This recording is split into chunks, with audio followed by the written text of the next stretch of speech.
le lepa I fisanga lau whaasausanga Samoa. O le atunu utofi e au talangata I sa mātou ngangana.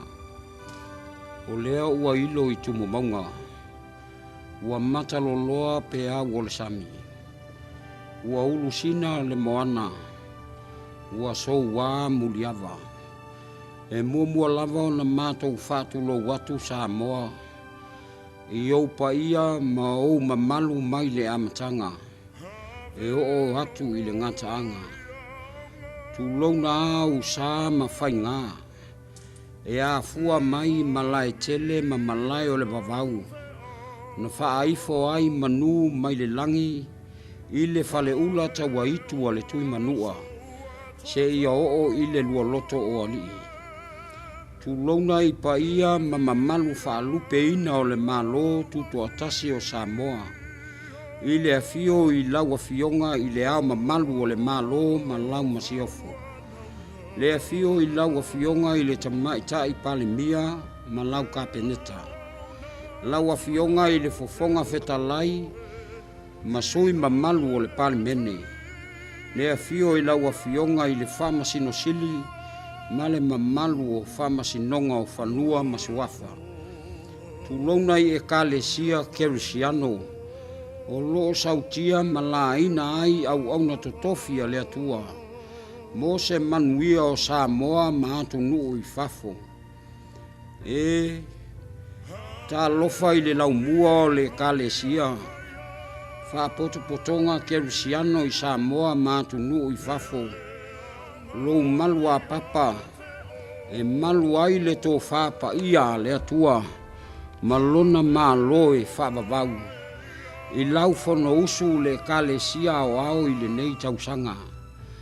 Tulona I lau susunga I le taitai whono le kalesia whapotonga kerisiano I Samoa. Ma atu nuu I fafo ma lo whaletua. Tulona lau susunga I le sui taitai whono le kalesia ma lo whaletua. Tulona lau susunga I le whailau tusi o le whono tele ma le kalesia o au ma lo whaletua. Le susui lau susunga I le tautupe ma lo whaletua. Tulona I le paia ma walunga I le komiti whafoia le autoina ma o tau whaletua. Le paia ma walunga I le nofua komiti ese ma o tau whaletua. Tulona I le sautia o le au whainga luenga pa ia le atua.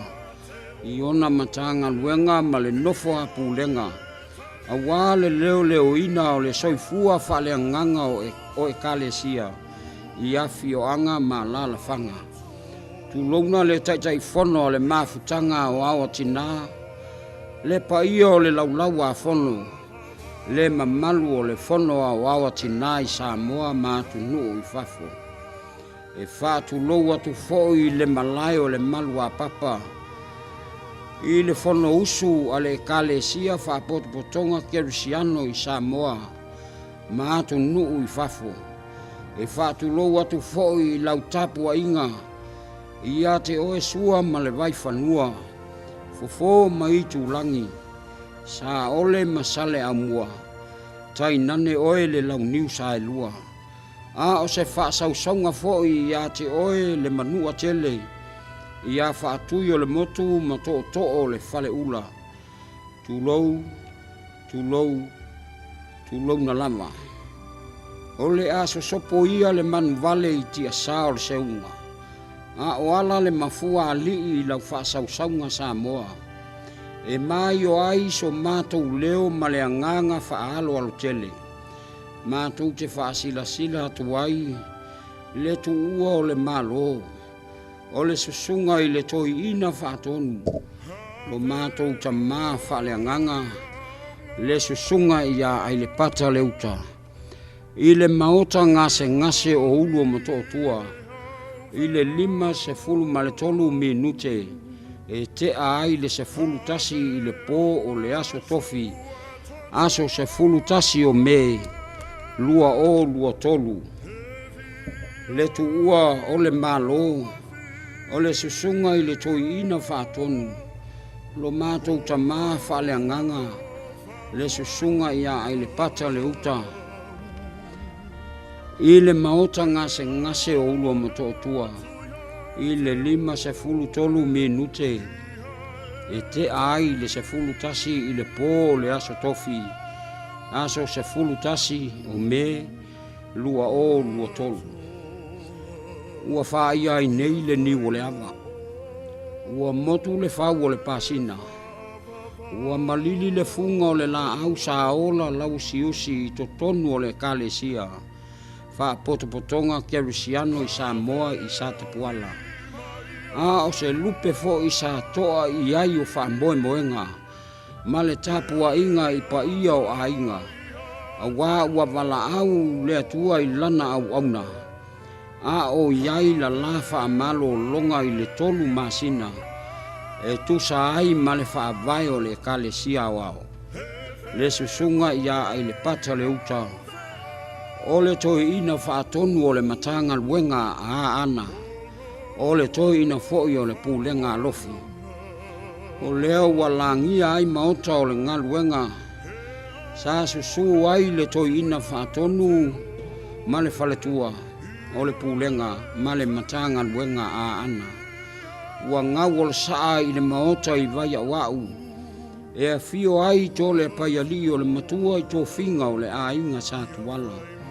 E a fifio ai fo i le a inga o sa tuala o le a inga i whaalangi langi i a Samoa. Ua usuia le fono i le lawa i whaletasi. E a lalata i ai wa ili tu i se mele lei. O le la au fausia o le to'o maunga manu au sala. Le mamalu o le fale a ana. Le nofo a tapuala. Le lautina lau le lei ma le vaina le lepa i ona fo iala. A wā ua tuua le malo. I le susunga i le toi ina whaatonu. Le susunga ia ai le pata le uta. Tā lofa. O lea ua tawhea le utu a tau whau. Ua tatala i le langi se wha moe moenga sa tapua ia ai ni o mātou paolo tau i le langi. Ona o le tala le lei i le atua malona māloe whaavau. Ina ua whaamanawa ina e le atua whe au mga luenga i le susunga i le toi ina whaatonu. O se lupe whaalele. A o se taulanga soifua sa tapua ia e a inga sa whenunu i vau. A o se tapua inga ia i la ua matua. Se tapua inga foi a wā le fio anapu ma le toa 5 o walo. Se tapua inga foi a wā lau whetalainga sa ula ma lou tapa au o le ao whaalele le taua. Le ingoa matua ma le mamalu le fale tolu. A wā ua tuua le malo. I le toi ina whaatonu le susunga ia ai le pata le uta. O lea ua langia ai le maota e fia. E awhiwhio ai le paia o le ainga sa whenunu i vau. E awhiwhio ai le ainga sa tuna. Le paia o le ainga sa ala ia sa. E awhiwhio ai foi tapa au ma le alo ali. Ua usuia foi le fono i moa moa. E tausi e i la ua e matua i uli ma moe ono ono. E pui pui e le tofi whaasolo le aai o le tupu. Ma le putu putu o tangata o le tui atua. A wā ua tuua le malo. Le susunga i le toi ina whaatonu. Le susunga ia ai le pata le uta. O lea foi ua langia ma ota e fia. E awhiwhio ai anapu ma le toa 5 o walo. E awhio ai tu inga mala o le maupu o le tui ana. Ua usu ia fo i le fono i lata tuli. E alalata i ai lau whetalainga sa ula ma lou tapa au o le ao whaalele o le taua. Lau whetalainga o le ingoa matibua. A o se tapua inga i le mamalu o le fale tolu. Le whetalainga i a alo ma vele, ma vole. O lea ua tuua le malo. I le susunga i le toi ina whaatonu. le susunga ia ai le pata le uta. E ta lofa i lau lupe sa wha ia mai le fui mai le langi. Lau lupe sa tapua ia, ina ua wha ia mai i tia seu o le seunga mai le langi. Lea ua leo toe langona sona leo, a ua nimo atu i le vasa loloa. A o iai se tapua inga i ate oe le fale tua, le pa ia o a inga i tolu, le a fifio le nofo a maupu, le a fifio o alo sina, e susua i fo i alo mani e toa. E pui e lau fetalainga luatua malunga uta ala, le mamalu o le fale tolu, o lea ua ngau o sa, ua tō le timu, ua ta ape papa, ua ngā solo ao, i ave a vai ma fale soa, niu vai ma loto soa ma fua, o maota ya fifio ai alii, ua usuia le fono i le malai i loto soa, a wā ua tu malo le susunga i le toi ina whātonu, le susunga ia ai le pata le uta. E tā lofa, ua lafoia i le alo ngalu le ata o le ola, ua atangia i tangata fili o wha moenga, ina ua i ite i fale le matenga, i le sa o le waa fola o le tala le lei, i lau tapua inga i le pulenga lofi, le susu i lau susunga i le toina malfaletua, le susu i lau susunga i le whailau tusi malo faletua, le pa ia o le au whainga luenga, ma le nofua e ka le sia o le pulenga, sa ngā lulue ma au na ai i lona tofi toi ina whaatonu, o le ka le sia o au. A o le tapua inga foi i lau matanga luenga e pele i lona nganga. Le pa ia o le au toi ina ma o tau faletua. Le au whainga luenga ma o tau faletua o pulenga ma le matanga luenga a ana. Le a fifio a inga e wha ma la au na fausia. E susu ai oe le tu mua o a ana. Ma ona sanga ese. Ina ua talai o futau. Ma wha manava ina e le atua le soifua au auna. O lo mātou ta maa whale nganga. Le susunga i le toi ina whātonu. Le susunga ia ai le pata le uta. Awe ua mali liutoa. Ua mauma wai a upenga o le taua. Le o tie o fea o iai lo tui. Le tuunga maue o fea o iai lo manu malo. Apisa lo mai ya fia oti e sui iai oe. Mātou te whaasila wha alo atu ai. I paolo mangafa o a inga e malu ai le nei e ka le sia. O le a whaia lona sauninga wha le a inga. I le aso wharaile, aso lua se fulu maleono me, lua tolu, i le itu lae lima i le afi, i le maota tapuai o linga i le fifi. O na tō wha ai lea, i le itu la, o le aso lua se fulu male valu o me, lua tolu. O le a moli mai ai lona sa mai le whangaena.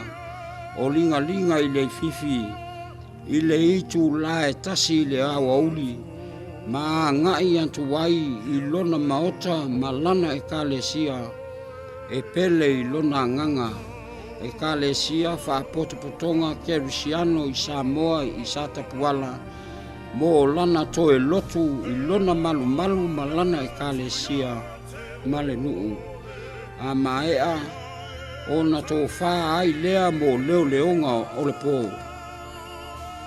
Se ia ulia le tae au le aso ngafua, aso lua se fulu male iwa o me, lua tolu. Ona tō e sauninga, o le a whaia lea i lana e ka le sia wha potopotonga Kerisiano i Samoa i Satapuala. i le itu la e valu i le tai ao.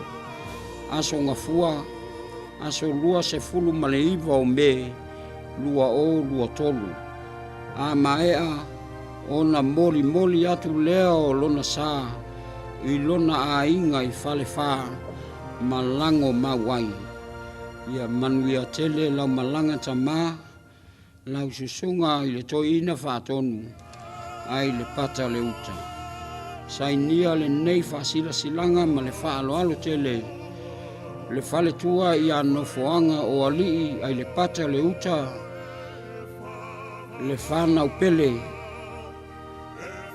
o uso matua whaafine, o le toi ina whaatonu, le paia o a inga na lua, susunga ia o a ofesoso ani ma fale tua, ma le mamalu o le kalesia, whaapoto potonga ke Risiano i Samoa i sa te puala.